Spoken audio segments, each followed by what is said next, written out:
This is a story, Corey, and it's a story which dates back to the early 1900s. Back in Hackney, London, there was a family called the Atkins family.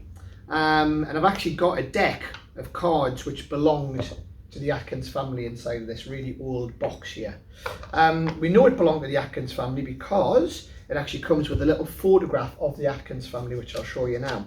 This is the Atkins family. I'm not sure if the camera can pick this up. This is a really old photograph which was found in a fire. Now the story goes that there was a fire at the Atkins house. Unfortunately, Frank was in the house, which was the dad, and this is his daughter Isabel and his wife Mary. They got out of the fire, but unfortunately Frank died. Now the story goes that Frank was a gambler, bit of a womanizer, a drinker, you get the idea.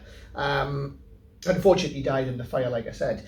What's really weird about this is that also Frank also thought of himself as a bit of a fortune teller. Okay. Now this is a deck of cards that were found in the Atkins family house, and they said that they belonged to Frank, right? Really old cards. Now have you ever heard the phrase, your card's been marked? Yes. Yeah, it's a really old phrase. Now he literally took this to the extreme because he said that everybody had their own card. Okay. So what he did was he actually wrote the names of friends and family on the back of every one of his cards. 52 different playing cards here with 52 different names on the backs. So there's 52 cards and 52 names. Because he said that everybody had like a lucky card as such. So he wrote everyone's name so everybody had their own card on here, right? And now what's going to happen is I'm going to deal these cards face down and you're going to kind of feel drawn to one of the cards. The story goes, and whether you believe this or not, is that the cards are haunted by Frank's ghost when he died.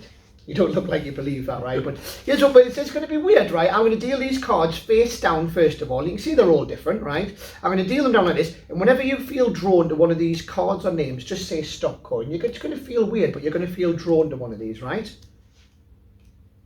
Stop. This one here, Jacob, or do you want to go this one, that one, or another? It doesn't matter, it's up to you.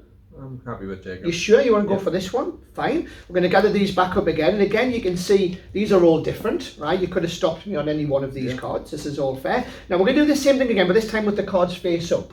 So this time you're going to see the cards as we deal them down. And again, just call out stop, and you're going to feel drawn to one of these playing cards. It's going to feel weird, but you're going to feel sort of drawn to one in particular, Corey.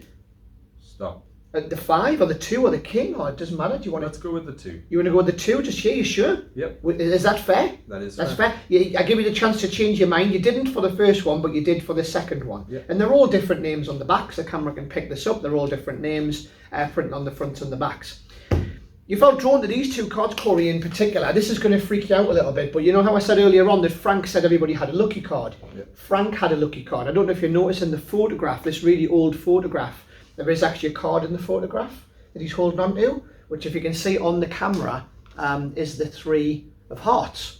This was Frank's lucky card, and this was the photograph that was found in the fire. You can see it's been burnt a little bit. I know what you're thinking, well, what's that got to do with the trick?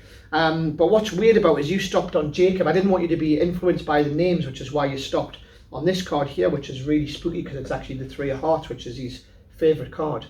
You know how I said at the very start that he died in a fire? Yeah. The weird thing is we actually know who now started the fire, because on the back of the photograph there's actually a confession written on the back of this photo. This was found in the house. Can you just read loud what that says, Corey? Following years of his womanizing, gambling and neglect of his family, I had finally had enough. I started the fire that killed Frank. May God forgive me. Signed, Mary Atkins. So it was actually his wife that killed him. Now you would think that obviously him being a bit of a fortune teller, he would have saw that coming. Yeah. Well, actually he did. Because if we actually turn this card over, you'll actually see that he knew all along that it was actually Mary who killed him. It looks like he's trying to communicate with you, Corey, to tell you that it was Mary all along. Very spooky.